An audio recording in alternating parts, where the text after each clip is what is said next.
What's going on, everybody? It's your boy Spencer, and I think I've talked about this a little bit, but I finally fleshed it out. I finally playing it consistently now, and obviously, you can see from the title of the video, I'm talking about True Draco Eldlich Monarch. I know True Draco Monarch or Domain Lock, whatever you want to call it, was actually popular for a while when True Dracos were in its prime. But the Eldlich engine kind of supplements everything that you just need for the modern game.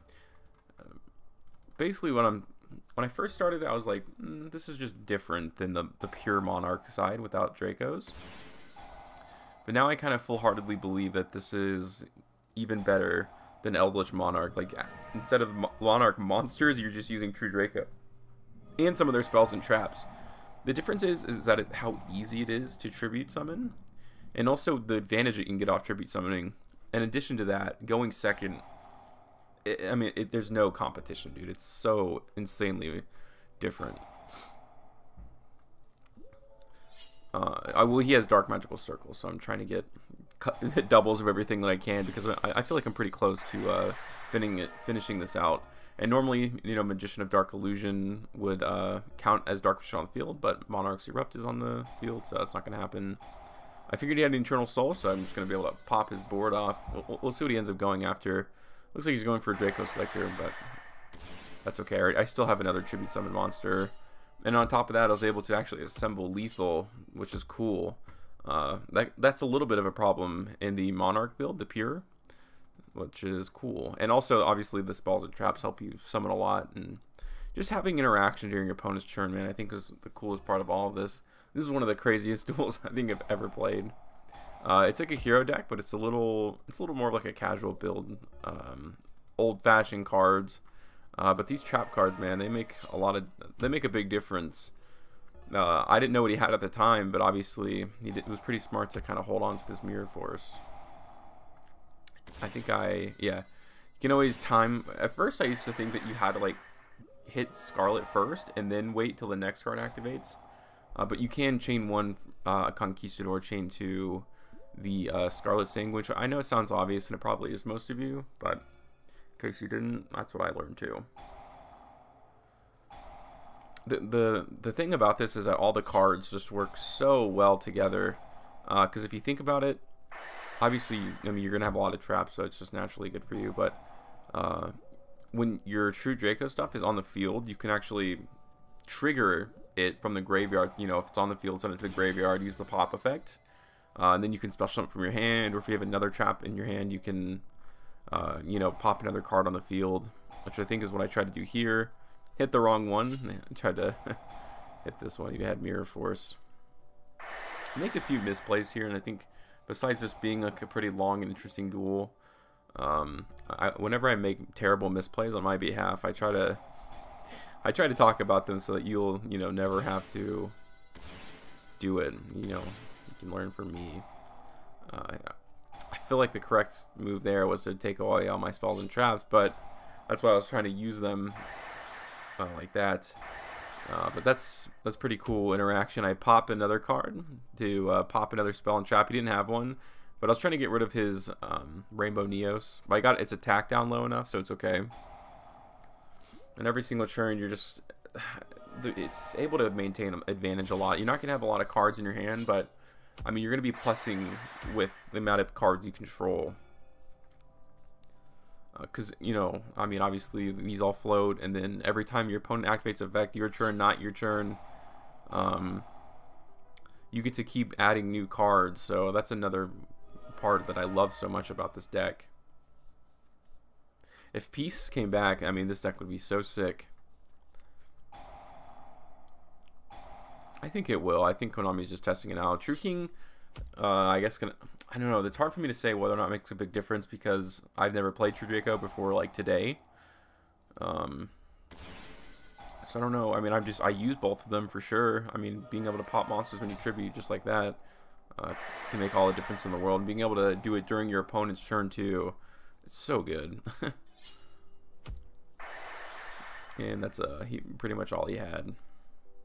But the mistake I made was just don't take it one turn at a time, because when I took Domain off the field, I gave him an opening, and that was just very silly of me. So keep that in mind, and always look for lethal, all that kind of stuff. Playing your Senjus, I didn't realize this until now. I mean, this is primarily going first deck.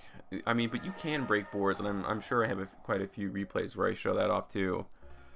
Just because being able to tribute summon and pop spells and traps is way better than the situation now. Like Monarch Eldlich is just not very well equipped to go second, outside of like Stormforth or something. Clears my board, yeah. It's just like Invoke Yosenjus or something like that with Grado cards. A little bit of everything going on here, which is so funny. But I think without him being able to go to the extra deck, it's hard to come back from. And there, what I was talking about, you can send it to the field and activate the effects. There you go. I think I could have assembled lethal in this game too. I probably should have just tribute summoned. Another mistake. But there you go. I mean, I'm gonna keep going. And unfortunately, the Golden Land Forever doesn't float, but that's okay. Because I can just tribute again during his turn. And you can tribute this continuous trap, or I guess it's treated as a monster, doesn't matter. So if he activates anything, like during my turn, all three of these can trigger. And you can kind of like align them up, like if you want to make sure you get the continuous spell, you might chain it, you know, a certain way. The possibilities are pretty endless. And the attack barrier is good. There's not really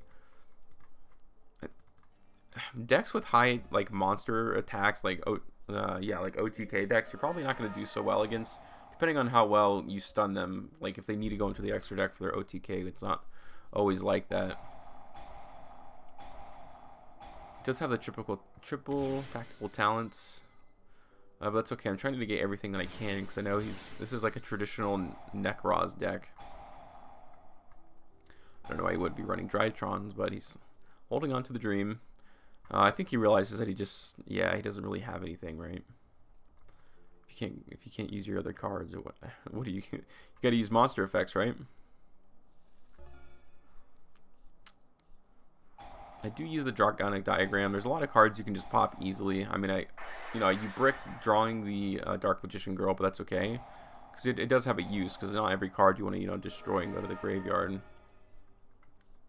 And just like that, I have the double lock where he had Virtual World Egyptian Gods or something, but can't go in the extra deck. Every one of your monsters is going to be negated. And then when they activate an effect, obviously I'm going to be able to get a True Draco card to my hand, True Draco monster. None of these are like super serious meta too, by the way. It was really just kind of my testing ground tonight. But I can tell you for sure that it passes the casual side. And this is like a pretty unique out. This is probably the best kind of board that I've played against, especially going second. So, yeah, I mean, looking at this, if you would think it's over, I'm not able to set any spells or trap or activate them on the field. So I'm going to have a pretty specific out to this. Because what I'd love to do is set one of these and tribute summon to pop it, but I'm not able to do that right. But I have a few outs in the deck, and I know he's going to pop me at least a couple of times.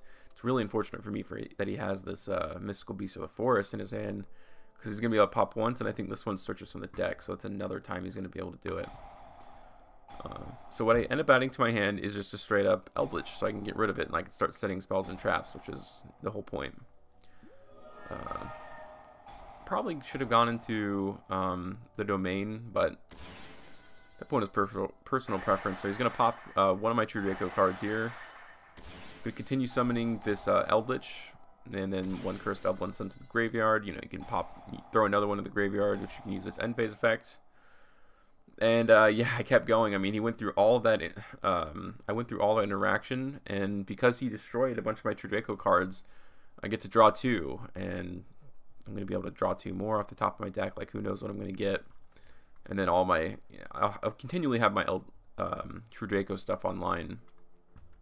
It's really nice. Again, looks like I'm going second, and this is against I think it's Metal Foes or Yang Xing. Probably both of them. Yeah, Yang Xing, Metal Foes. I think those two are kind of combined together a lot. Speaking of pendulums, I heard there's a new pendulum archetype coming out, and which is interesting because obviously a lot of people thought pendulum summoning was done forever. I personally really like pendulum summoning. I think it's because I liked Arc V. And I kind of, when I first learned about pendulums, I was like, when I was first learning Yu-Gi-Oh!, it just blew my mind. Although I'd imagine if you played competitive, probably wouldn't be your favorite. So he's going to have a spell negate, and I think this is like a general negate. But I got to get rid of this as soon as possible because I want to activate this Curse Eldlin.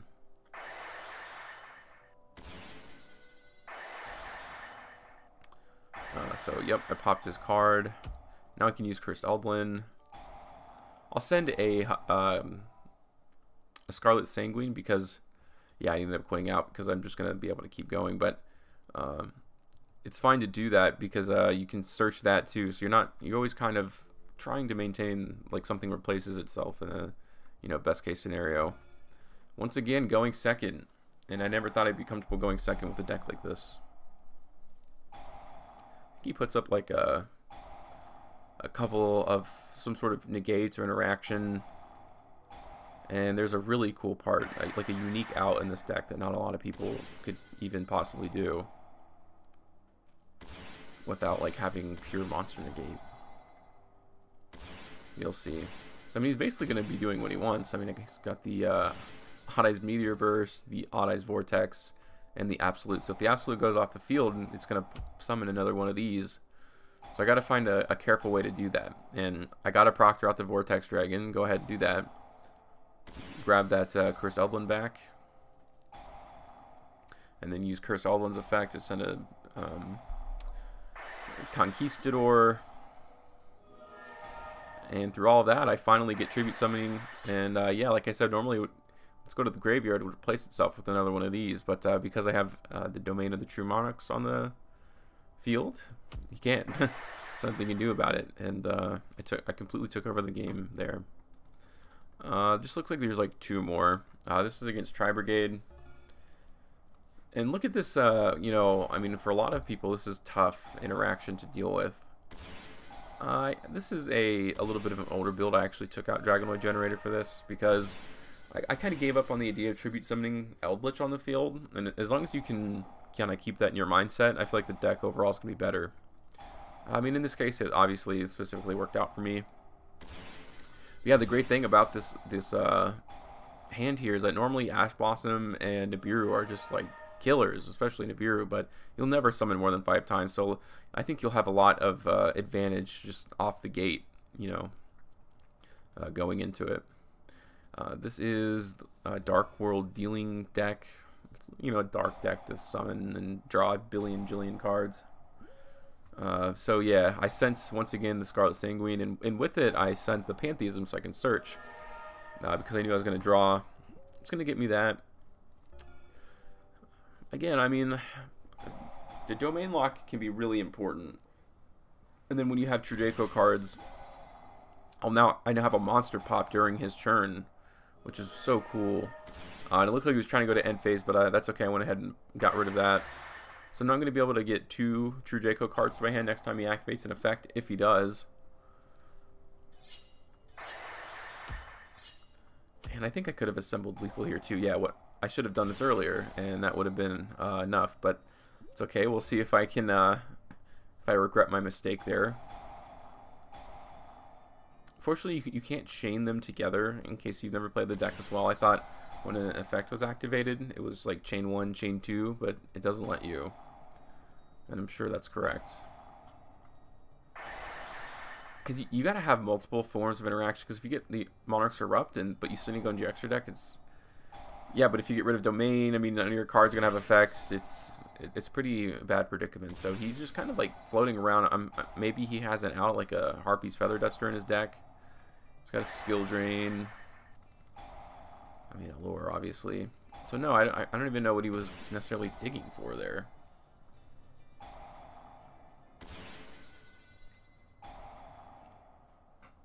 And yeah, he's got the Spell and Trap, so I was going to pop that during the end phase to like half all of these monsters' attacks and just, you know, slowly but surely get rid of everything that he's got. And without this card to be able to draw, is not going to be able to do anything. So that was that's the first look I've ever had of True Draco Eldlich Monarchs. I'm a huge fan of it.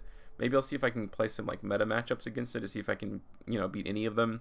But imagine going first, you're going to be able to sneak some wins. So we'll see if I can break some of the more common boards, like, I don't know, like Eldlich decks. And Dogmatic obviously is not a problem at all because they're not going to even be able to use their effects. Because I think you have to banish from the extra deck, but both players have to be able to do it. And without an extra deck, you can kind of see where it's going. But anyways, that's going to do for today's video, guys. Hope you have an absolutely wonderful night.